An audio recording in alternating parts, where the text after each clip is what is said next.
Hey, party people. It's April 25, 2024. I'm Phil Hodgen, and welcome to the Hodgen Law PC International Tax Lunch. We do this almost every month, last Friday of the month, noon Pacific time. We skip if it collides with tax filing deadlines or big holidays and stuff like that. But otherwise, we're here live. You can watch it as you are right now, or we'll get it recorded and sooner or later get it up on YouTube and you can watch it at home on your phone, whatever you want. So, this month we're starting off a 6 episode series on FIRPTA, Foreign Investment in Real Property, or Foreign Investment in Real Property Tax Act of 1980, to be precise, FIRPTA. Here are the series. This month, we're going to be looking at holding structure selection. Then next month, diving deeper specifically into corporate structures. The following month, diving into trust structures, because those are the two most common ones that I use anyway, and therefore they must be the most important ones of all. Fourth episode is going to be fixing problems. You'd be shocked to find that people get their tax advice from their real estate broker and they buy things wrong and then have tax problems later. So if somebody comes to you with a problem, we'll talk about how to fix it. In August, episode 5, we'll be talking about the income taxation of real estate during the ownership phase. Rent, what can you deduct, stuff like that. And then finally, episode 6, we'll kick it off with, or kick it out, let's put it that way, with a series on the sale. And I'm going to take a sort of a case study of this because it's a common thing. Non-resident buys a personal residence of some kind. It could be a condo in Vail. It could be a house at the beach. It could be a condo for the kids to go to school and then they sell it when the kids graduate. But it's personal use asset and we're going to sell it. And I'm going to walk you through not only the federal tax consequences of it, but sort of the California state tax stuff, paperwork, hoo-ha, all the stuff, that kind of fun stuff. So that'll be the sale. And with that, let's get it going. Table of contents for this episode, moment of truth. I'm going to tell you what's most important and when. And then we're going to start to tick through some of the tax aspects of selecting a holding structure for U.S. real estate investment. Estate tax, capital gains, rental income, our friend, the net investment income tax, withholding. Everybody focuses on withholding. I don't think you should. And then portfolio interest lending, which is not really a tax per se, but it's if you want to use this kind of financing tool to acquire U.S. real estate, there's some things that you should or should not consider when you're selecting a holding structure for owning the real estate asset. And then the conclusion. All right, moment of truth.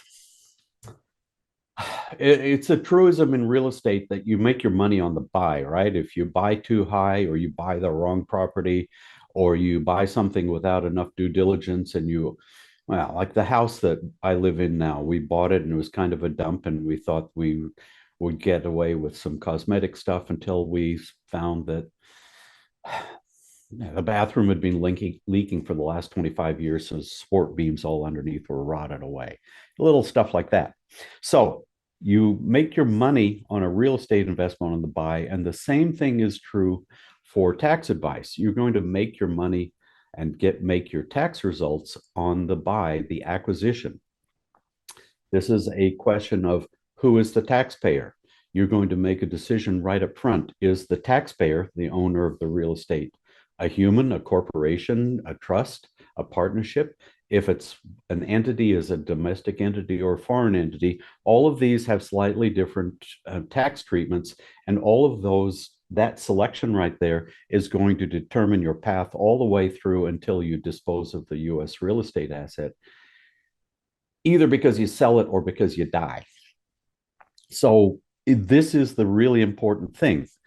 And here is the important document. Like tax can get really messy with a lot of details, but always there's this cosmic vortex through which all reality streams. And this document here, and specifically what you're going to put on the line, seller hereby grants to buyer. What you put on that line in, hereby grants to buyer this real property is the moment of truth. And so focus on this and get it right to the best of your ability. And that's going to dictate your capital gain tax event, your estate tax exposure, gift tax if you're going to give it away, and tax on rental income. I've got a little list of tax and non-tax factors here. The tax ones are the usual ones. The one I've left off, and I did this on purpose and now I'm regretting it, is the state tax consequences. I sort of, this will cover it until I'm working right now on a deal in Alaska. So Alaska happens to have no personal income tax, but it has a corporate income tax. So a holding structure decision is going to be affected by what the state is going to do. When I left it off, I said, oh, this is just an investment decision. If you're stupid enough to buy property in a high tax state like California, you just suck it up and pay the tax. But in fact, it's going to have a point of decision here for selecting, in the case of a state like Alaska, you would select against a corporate structure because why voluntarily pay extra tax if you don't have to? And even in California, it's going to matter because the corporate tax rate is 8.84%. And now in this brave new world we live in, the maximum tax rate can be as high as 14.4% on a human. So at the margin on very large transactions, that may make a difference. On smaller transactions, the difference between the corporate tax rate and the individual tax rate might add up to some thousands of dollars, but probably not enough to tie yourself up in knots with a structure to optimize for state tax. So anyway, when I promise in the next version of this speech I give, I'm going to be talking about state tax too, but just put that on your to-do list and your checklist. The non-tax factors I'm not going to talk about at all. Banking is usually a giant pain in the ass, frankly. Banks don't know how to deal with foreign people coming to the United States. There are a few banks that do. I commend you to East West Bank. They're pretty good. I would commend you away from Chase Bank, where I bank, where, for quite a while, it was trivially simple to set it up. I would set up a trust and with an LLC underneath it, and it would buy US real estate. And the settlor of the trust and the beneficiaries were, from Saudi Arabia or whatever. We'd go into the bank, they'd show the passports, and away we'd go. It's not so good now with Chase, let me just say. Ability to do business generally. If you're getting utilities or you're dealing with a contractor or something like that, you come along and say, well, the contractor is going to be in the name of ABC Limited, a corporation formed in Burkina Faso. People are going to look at you funny. But if you have a California corporation or a corporation or an LLC in the place where the real estate is, everybody's going to take it as a matter of course, and it's going to make your life a lot easier. So consider that, just less brain damage. That'll be important. Access to the courts. California rule is that if you are an entity and you're not registered with the Secretary of State, you can't file a lawsuit, go away. And if you have tenants, you'll want to evict them sooner or later. So that's going to be a factor in what you select as the title holder for this real estate. Liability protection is always something everybody focuses on. I would say that liability insurance is far, far, far, far, far more important than the supposed liability shield of a limited liability company or corporation. I have a friend who's a PI lawyer who takes great pride in the fact that he can persuade 12 empty heads in downtown Los Angeles to pierce the corporate veil for any reason and no reason. Jurors are really dumb. And I've also had clients who have spent $200,000 to get themselves as individual defendants out of suits just to protect the liability shield. So it costs you a lot of money. I wouldn't rely on this as your primary protection, but it's better than nothing. Demands of institutional lenders. sometimes for certain sizes of mortgages, the lender is going to want you to drop this specific asset into its own little precious little company, an LLC typically, and they got the money, they want to give it to you, you're going to do what they say, and you're going to work around it in terms of the holding structure that you choose. Cost complexity of the holding structure, you're going to see as we go through here, I have a strong bias in favor of trusts. Clients, first, trusts are complicated, so they don't really understand it. They don't like the fact that maybe they're going to have an independent trustee, and they aren't gripping the steering wheel of their very own bus, and they don't like that. Mr. Big didn't get to be Mr. Big by letting somebody else make his investment decisions for him.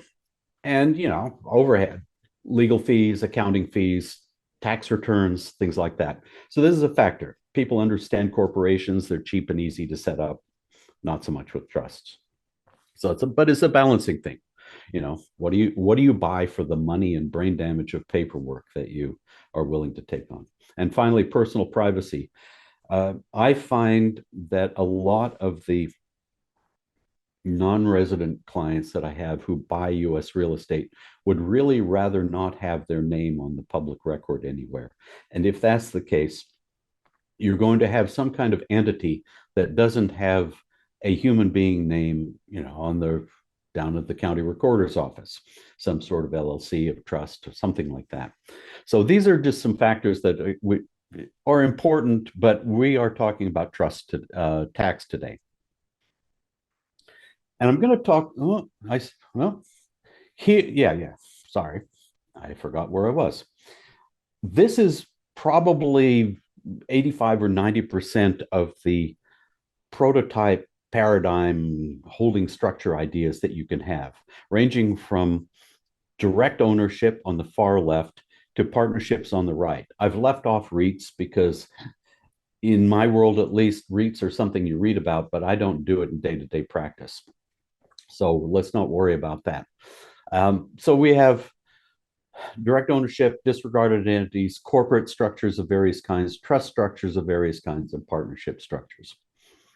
And I'm going to go through these, more or less all of them, as we go through here, and especially for estate tax, because as you're going to see, my bias is the most important thing is estate tax.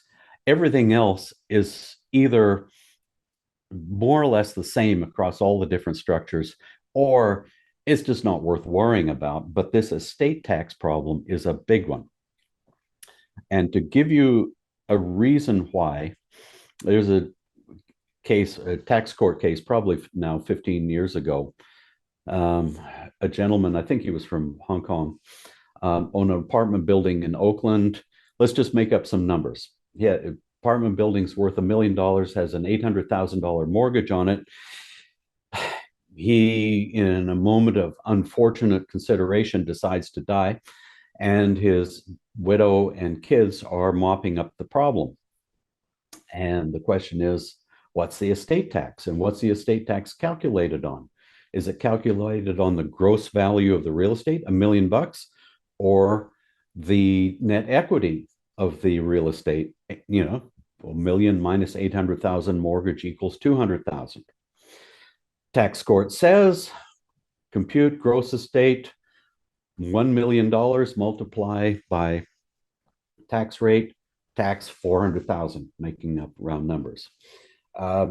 These are the stakes that you're playing for. Number one, it's a big number, estate tax is. Number two, for this particular case, pivoted on the question of, is the mortgage recourse or non-recourse? And then that's what made all the difference.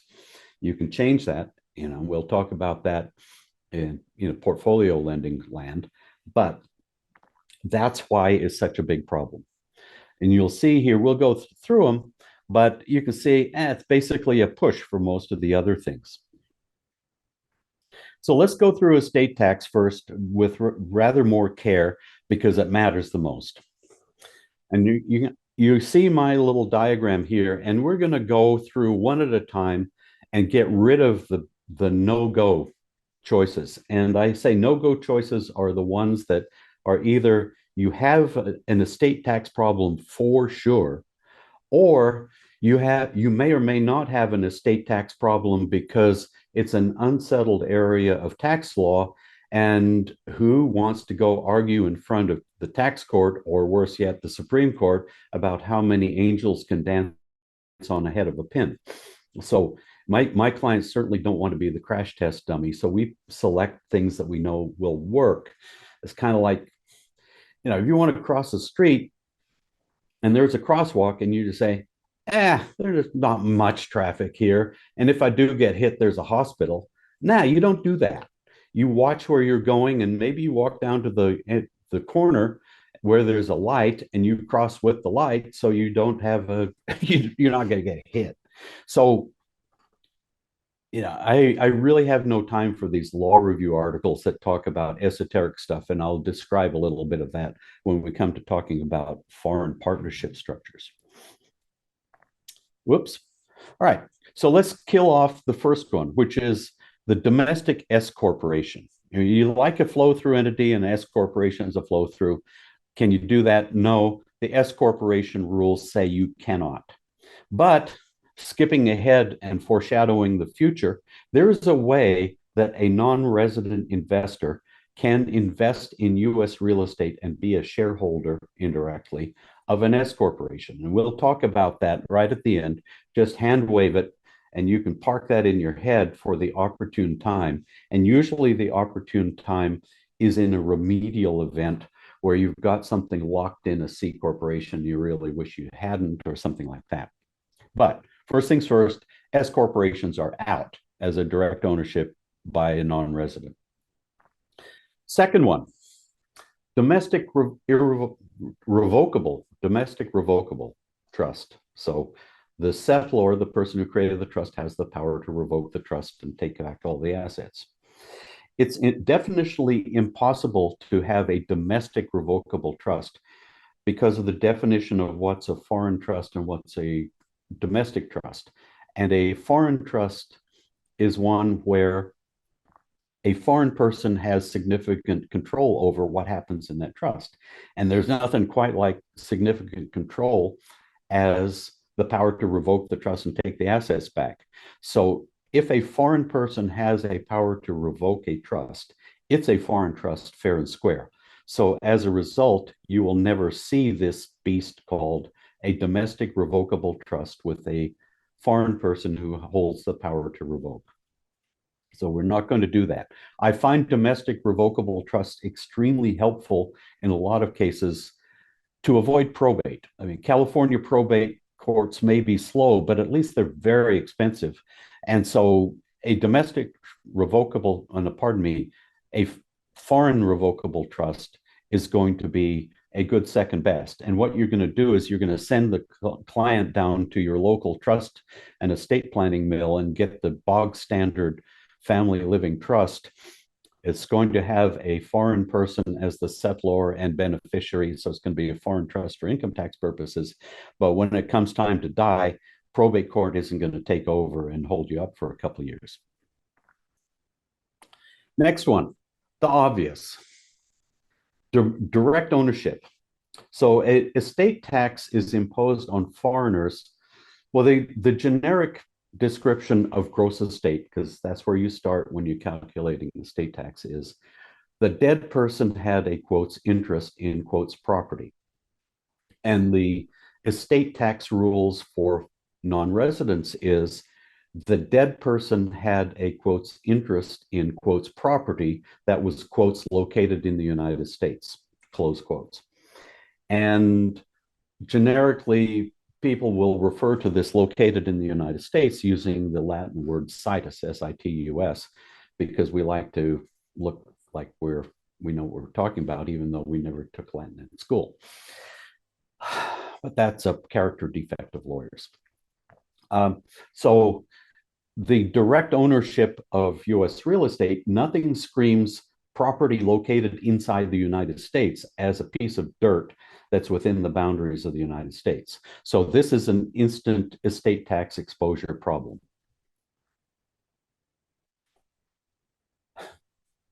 Domestic corporation. What if you form a California corporation, you put some money in, capital contribution, the corporation buys California real estate, and then you fall over dead? Well, the situs laws in the Internal Revenue Code say a corporation is located in the place where it was incorporated. So this person, what did they die? And they owned shares of a California corporation. Where are those shares located? Where the corporation was formed. Where was the corporation formed? Beautiful Sacramento, California. Therefore, you have a U.S. situs asset, and a state tax will be imposed on the value of those shares. So direct ownership of a domestic corporation, and the domestic corporation owns U.S. real estate, off. I mean, frankly, the domestic corporation could own anything. The same theory applies if the foreign person buys shares of Google. Falls over dead, estate tax problems. Next, estate tax when you have a foreign revocable trust. Remember how I said that it is logically impossible to have a domestic foreign revocable trust? Well, it's trivially easy to have a foreign revocable trust because the power to revoke is something that's hardwired into the trust document. And the foreign or domestic thing is just a definitional question under the Internal Revenue Code. So we can easily have a foreign revocable trust. Now, the next question is, what happens when this person dies? Well, there's this thing called retained interests, and this is section 2036 through 2038 of the Internal Revenue Code. And one of the retained interests is if the person who created the trust and put stuff in the trust holds a, quotes, wrong power, called a retained interest, and one of those listed in 2036 through 2038 is the power to revoke. And so this person will have a retained interest in the underlying real estate that is actually technically owned by this revocable trust. And therefore, there's going to be an estate tax problem. So that's unacceptable. Now we're going to talk about the ones that get a little bit out into the weeds and the undefined, unsettled, maybe, and you're going to see, maybe I'm going to say almost certainly this is going to be taxable, or I'm going to say who the hell knows. So this one, you have a domestic LLC that's a disregarded entity, and the disregarded entity owns U.S. real property. Well, you know, in the regulations for disregarded entities and check the box elections, it says that you treat it for tax purposes as if, you know, it's a sole proprietorship. So the implicit assumption is direct ownership for tax purposes by the individual sole member of the LLC. Well, that's not exactly right. And there's a case called Suzanne Pierre versus Commissioner, which is probably 12 or 15 years ago. I don't know what, 2009, 2010, something. And the tax court there said, sorry, not true. What the dead person owned was a membership interest in an entity, and the entity owned assets. And so for gift purposes, because it was a gift tax case, we are going to treat this as a gift of an entity rather than gift of the underlying assets that are inside the LLC. So technically, when this person dies, what do you put on the 706? Put membership interest in LLC. Fair market value, of course, is going to be identical to the value of the real estate inside, but that's the asset that the dead person owned.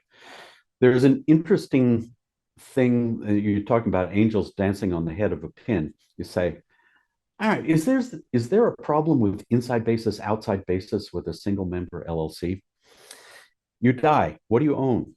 You own membership interest in an LLC. All right, I get a step up in basis for the membership interest. Do I get a step up in basis for the assets inside?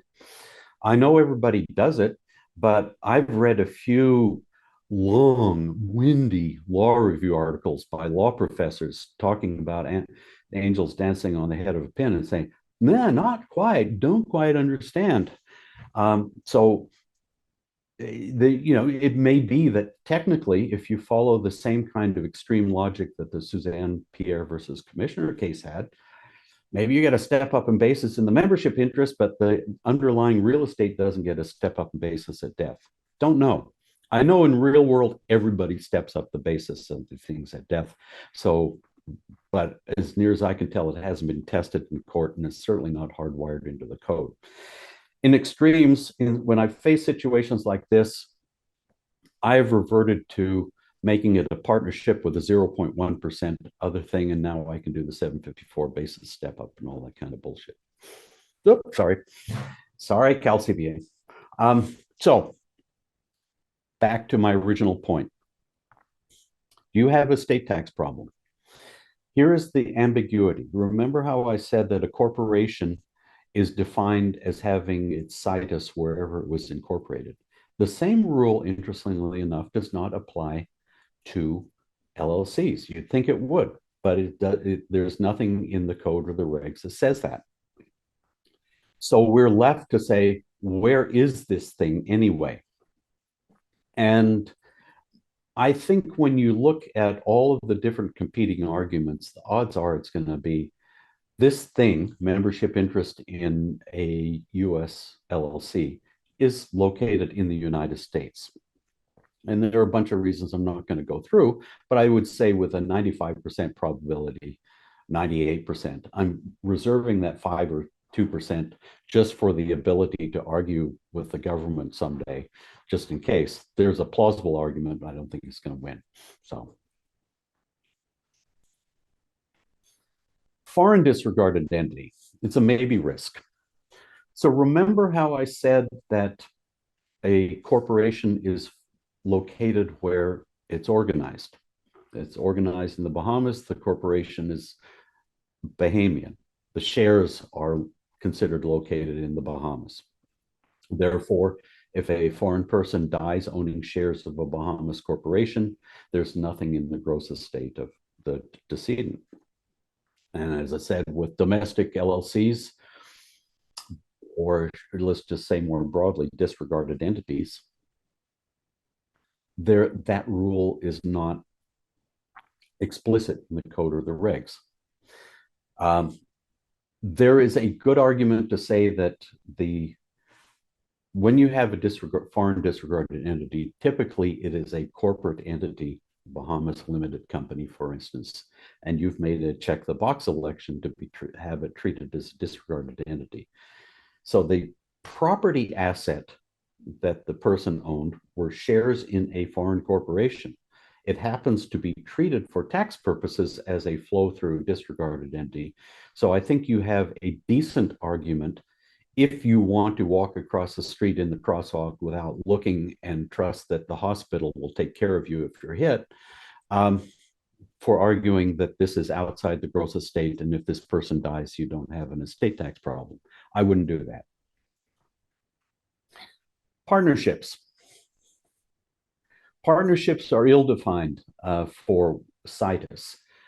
But I think when you look at the whole picture of stuff, a domestic partnership and you've got a dead partner, I think you've got an estate tax problem. And, angels dancing on the head of a pin aside, I'm just going to leave it at that.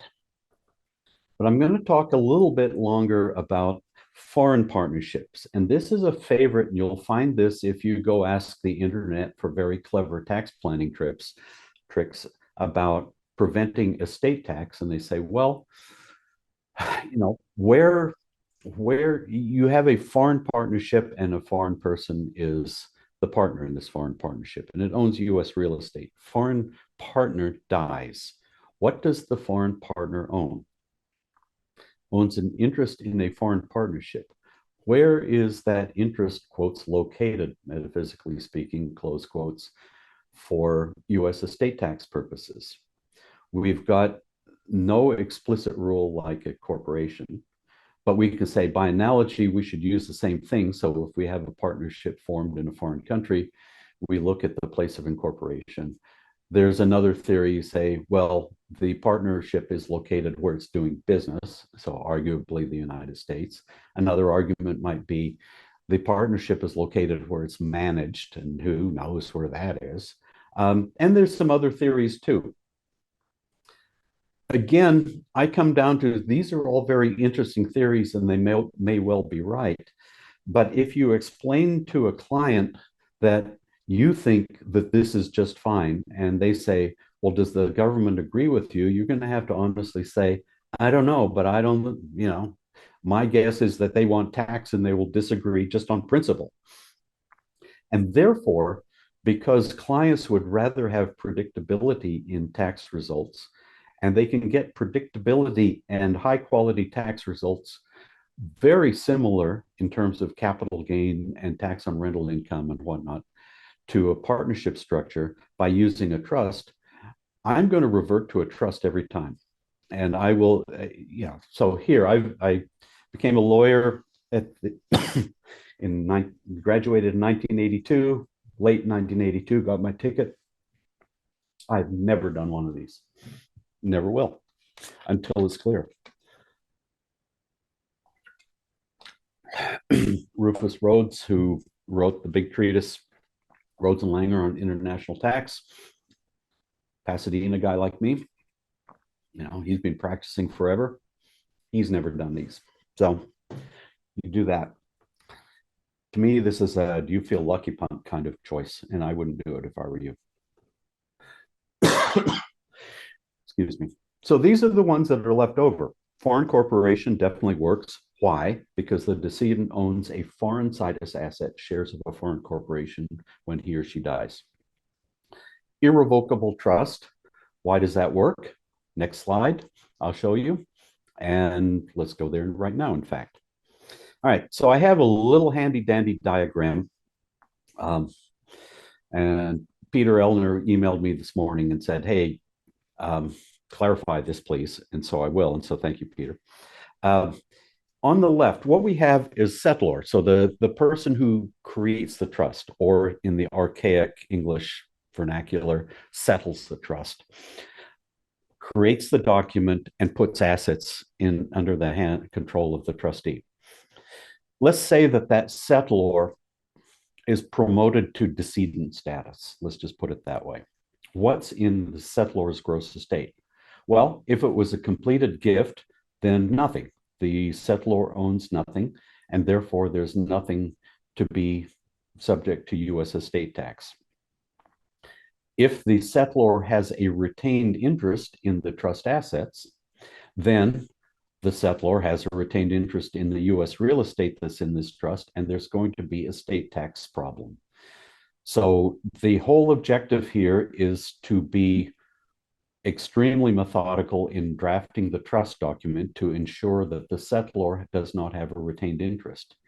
And this can be a problem because the settlor would simultaneously like to eliminate all tax risks, which means take your hand off the steering wheel, and have full control of whatever is happening inside this structure, which means unless you do it extremely well, you have a retained interest, because too much control is a retained interest in general principles. The trust itself, of course, never subject to estate tax. This is obvious, and it's obvious when you think, well, only a decedent is subject to estate tax, or a decedent's gross estate technically, and a trust doesn't die, so a trust never becomes a decedent. Decedent, again, is legal word for dead person. And then finally, let's look at beneficiaries. What happens when a beneficiary of an irrevocable trust dies? Well, the only time that the estate tax is going to treat the beneficiary as owning the assets inside the trust is if the beneficiary has a power, which will be in the document itself, to reach inside the trust and do anything he or she wants with those assets. It's called a general power of appointment. Again, archaic English language, the appointment, which says that I have the power to direct what happens with the property of somebody else. In this case, the somebody else is the trust. And therefore, I'm going to tell the trustee to give the property to the man in the moon, and which is a limited power of appointment, or I am going to tell the trustee to give the property to me. And that's a general power of appointment. So generally, think of it like this. If directly or indirectly the beneficiary could take trust assets and put them in his or her own pocket, it's a general power. And if that general power exists, then estate tax happens when the beneficiary dies. Just a quickie review about why a foreign corporation prevents estate tax. It's because the decedent, the little stick figure on the top who's dead, owns a foreign situs asset. One important thing I just want to note, you can get infinitely creative about these holding structures. You can drop all sorts of additional entities below, but think of it like this. You have a firewall. Below the firewall, the fire can rage as much as possible, but you have to keep that firewall sacrosanct. And in this case, the foreign corporation's the firewall. Estate tax risk cannot flow through it. Quite often, I'm going to put subsidiaries underneath either C Corps or LLCs. So, estate tax conclusion. Here, I think, are the last man standing kind of ideas that you'll be looking at again and again. Foreign corporation owns directly. I wouldn't do that. 20 years ago, I would tell you running and screaming, don't do it, because title companies and the county recorder and all of the real estate professionals really didn't know what to do if you showed up with title with a foreign corporation, and you'd have to get a certificate of good standing and a bunch of stuff like that. At least in LA County now, it's much better. And most of the title companies and escrow companies know what to do when you have a foreign corporate title holder. But still, it's a little bit more brain damage than I like. And there are good reasons to drop a subsidiary underneath. So you'll see on the right where I've got two-tier structures. I've got the foreign parent domestic subsidiary, and I like that a lot. Domestic or foreign irrevocable trust, those work. And again, the firewall is the fact that the settlor does not have a retained interest. They work equally well. I would say if you have beneficiaries who are US people, you probably want to default to the domestic one. If nothing else, the overhead of accounting and tax compliance and stuff like that is going to be worlds easier. And there are also some hidden gotchas in there. We'll talk about those when we have in the third episode, when we talk about more complicated aspects of trust structures, why you would want to have a domestic trust to prevent imputed income. The two-tier ones.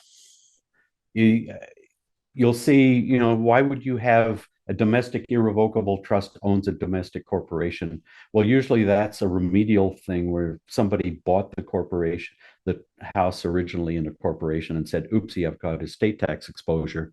And this is an elegant little way to handle it.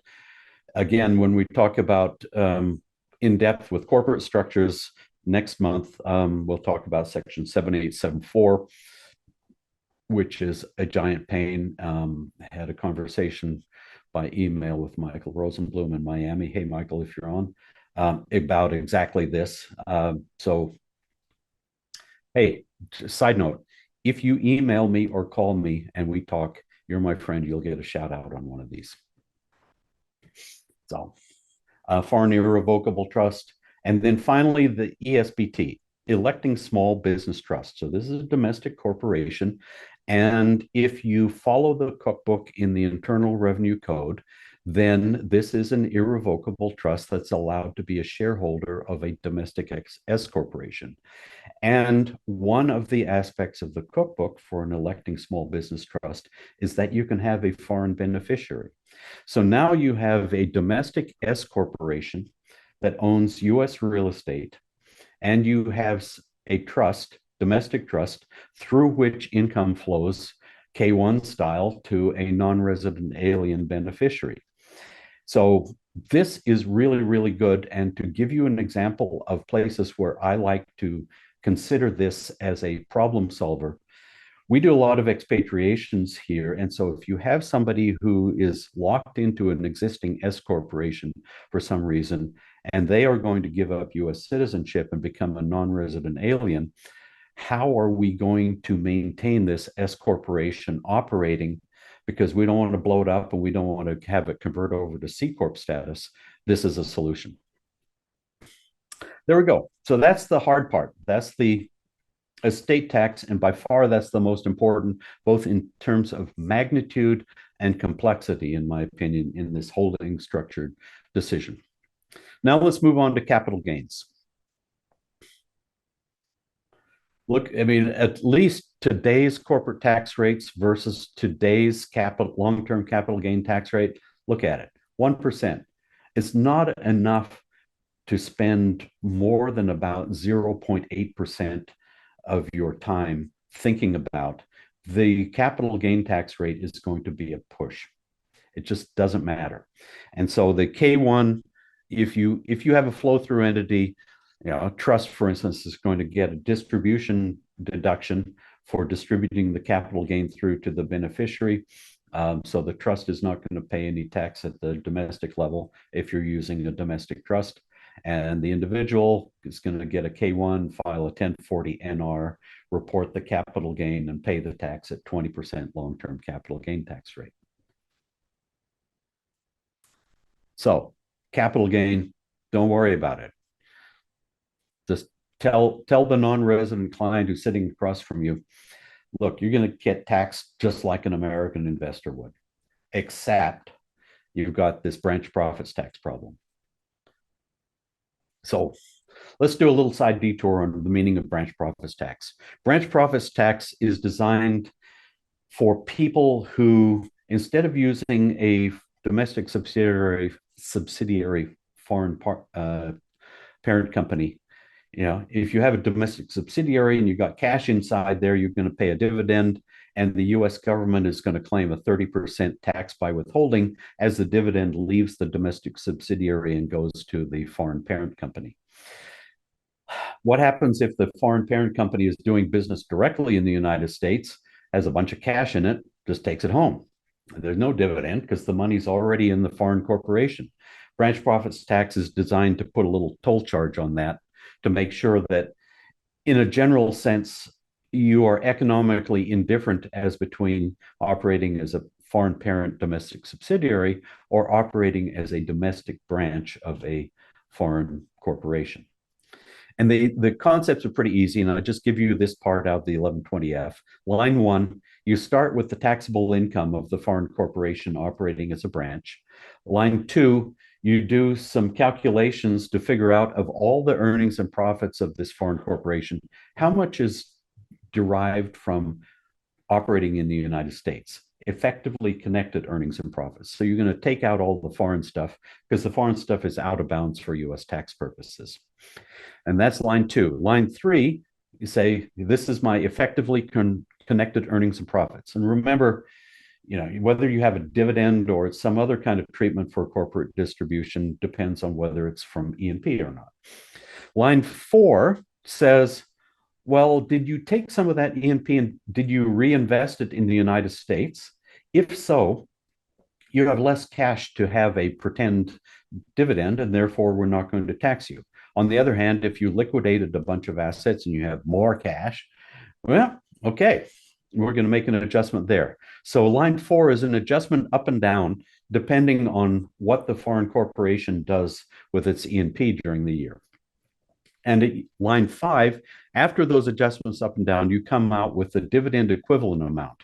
Like if this foreign corporation had been operating as a domestic subsidiary, how much would it have ready to make a dividend distribution? So line 5 and then line 6, you multiply line 5 by 30%, and that's branch profits tax. So what this tells you is that if you have US real estate held directly by a foreign corporation, you have the potential for a branch profits tax. And what happens is you pay the domestic, the corporate tax rate, 21% applies to foreign and domestic. And then after you're done, whatever is left on top of that, you're going to pay 30% as the branch profits tax. So the tax load can get heavy, which means direct ownership of income producing US real estate is not going to be a particularly good idea. There are 3 ways you can prevent the branch profits tax on capital gains, one of which is reinvest your money into US property, and reinvest is a technical term and US property is a technical term, and you have to look in the regs under section 884 to discern that. One easy way is pay down your damn mortgage. So you put more money into equity in the United States. Another one is, if the foreign corporation ceases to do business in the year of sale, then the branch profits tax doesn't apply to the gain. And this is what I use again and again and again. We'll talk about this in the corporate stuff next month. But What this tells you is that if you are going to have ownership of US real estate directly by a foreign corporation, you should have one piece of real estate per corporation, because if you have two pieces of real estate, you sell one, you can't cease doing business in the United States that year because you still have another piece of real estate going on. So, this means that you'll have to have each little asset in its own little silo. And the third way is the obvious one, which says, well, branch profits tax applies to a foreign corporation. Don't use a foreign corporation, have a domestic subsidiary. All right. How do we get the money out of domestic subsidiary? Now, is reflexively, when we think about C corporations, we think about the double layer of tax. The corporate tax applies, dividend goes upstream, the shareholder pays a second level of tax. How do we get the money out when the capital gain happens? Because at that point, the domestic corporation is a big bucket of cash, and the shareholder upstream wants that cash. Here's what I do. And it's no magic, and it's not me, it's just the code. You're going to start with US real estate, sell it normal way. The seller is domestic corporation, has got pre-tax cash. You file the tax return, pay the tax. Now the domestic corporation is a bucket of after-tax cash.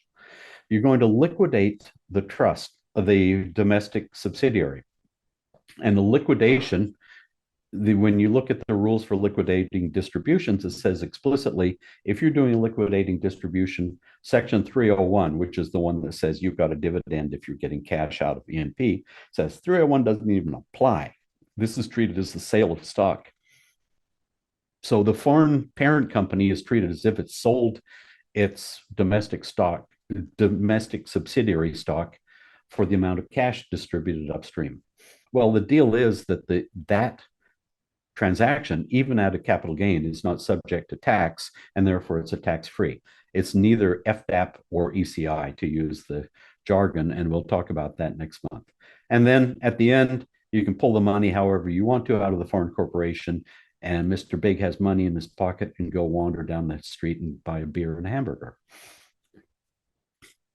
And here's the little write-up for what I just described, why it's not a taxable dividend. And the conclusion is, I'm going to tell you, don't worry about capital gain because the rates are nearly the same. And we have a political risk, but we have a political risk in everything every day. Net investment income tax will not apply. And I'm going to show you why in a later section. And the branch profits tax, you can eliminate it if you have the holding structure right by not having any kind of, you have one property in one corporation. Rental income. These are the rules that apply equally to corporations and to humans. The default tax is 30% of gross on rental income. You can, if you prove that you're doing business or you make an explicit election to be treated as such, be taxed on net income, which means you get to take deductions for things like depreciation, mortgage interest, property tax, maintenance expenses, stuff like that. A good thing. And so the tax treatment, whether it's a corporation or whether it's a human being or pass through to a human being, is going to be the same, net or gross. Inevitably, being taxed on net income is a better deal. So you're going to do that. So you just take it as given. Again, take your foreign taxpayer client, tell them you're going to get taxed exactly the same way that I would if I owned this property. And that's the best you can do. Branch profits tax, we saw that before. We have a potential, if you have direct ownership by a foreign corporation, which is why I wouldn't recommend it, for branch profits tax. If you have a domestic subsidiary, you've got personal holding company tax and accumulated earnings tax problems to think about. I have only ever seen this in extreme cases for very large structures that are throwing off prodigious amounts of cash, like 2 million a year level stuff. At that point, you start to worry about whether you're going to have these problems. But otherwise, you're going to be fine. Net investment income tax. The good news is that corporations don't pay net investment income tax. You look at 1411 to see that.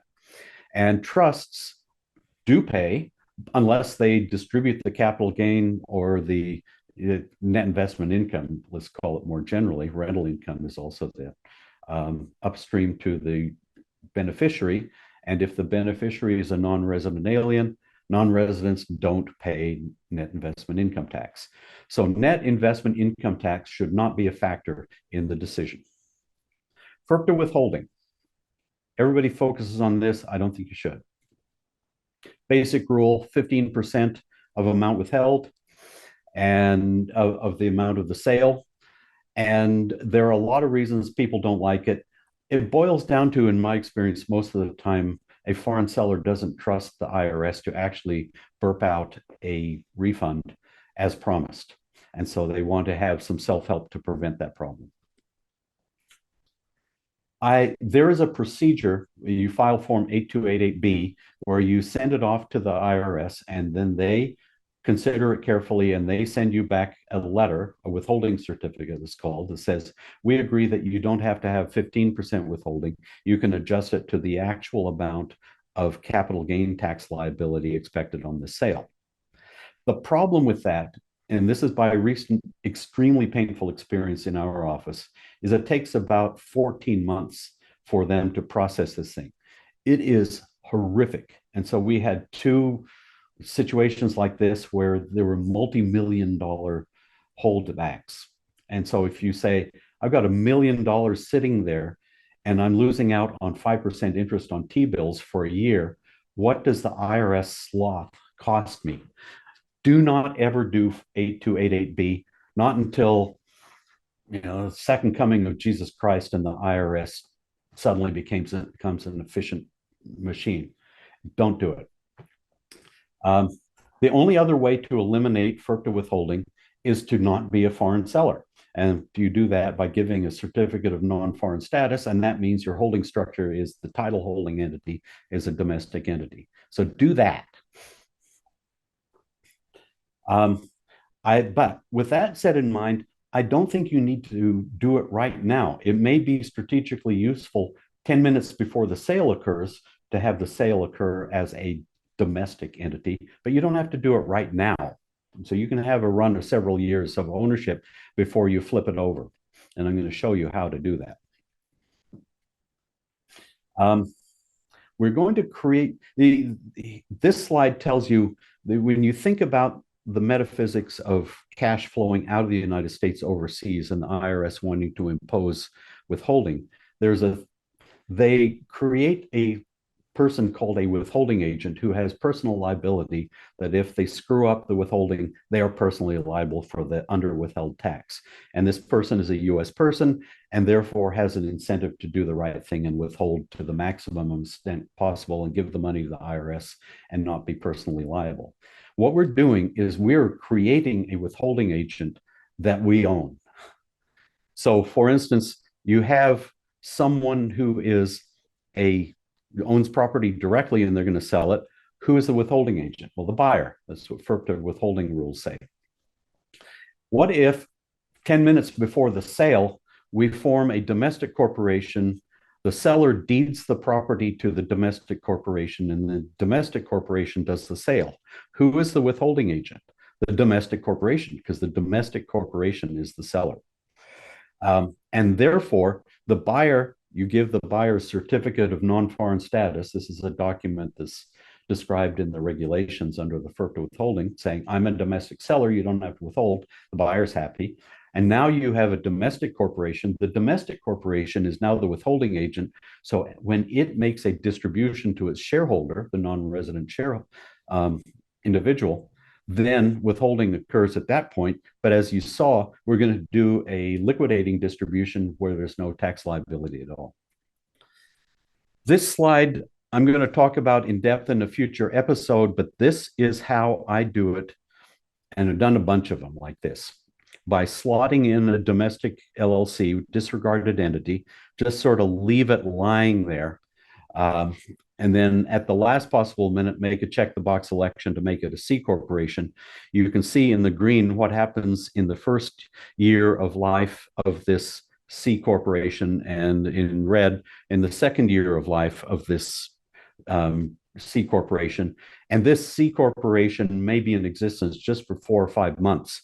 long enough to become the title holder, make the sale, collect the money, and then you're going to close its fiscal year, and you're going to file the final year tax return, and then you're going to liquidate the entity. And we do a lot of these. It works just fine. You have to pay the tax, but you'd have to pay the tax anyway, with estimated tax payment within 90 days. So typically it works great. Planning for portfolio interest. Side note, go to internationaltaxlaw.com. That's my other website. There's going to be a workshop on portfolio interest lending, which will be nuts and bolts. May 20, 2024, 9 a.m. Pacific time. Sign up for it there. But we'll talk more in future episodes about portfolio lending. The idea of portfolio interest lending is that interest paid by a domestic borrower to a foreign lender, the foreign lender doesn't have any U.S. income tax to pay on that. Very attractive. The problem is, of course, related party rules. And in the portfolio interest rules, this is called a 10% shareholder. If the lender is treated as if he or she or it is a 10% or more shareholder of the borrower, and shareholder could either mean shareholder or partner, because it applies to partnerships as well, then this tax-free interest income paid to a foreign person is out the door. The interest is simply taxable interest, not portfolio interest, which is tax-free. So this is the structure that works for U.S. portfolio interest. Dad and kid. Kid has a single member LLC, lives in California. Dad loans kid's LLC a bunch of money, takes a security interest in the real estate. Dad is the mortgage banker. This works. Why? Because the related party rules for portfolio interest pivot on the type of borrower that you have. It must be a corporation or a partnership. If you have any kind of other type of borrower, a human, a disregarded entity, a trust, the portfolio interest rules, the related party rules simply do not apply for portfolio interest, so it will always qualify.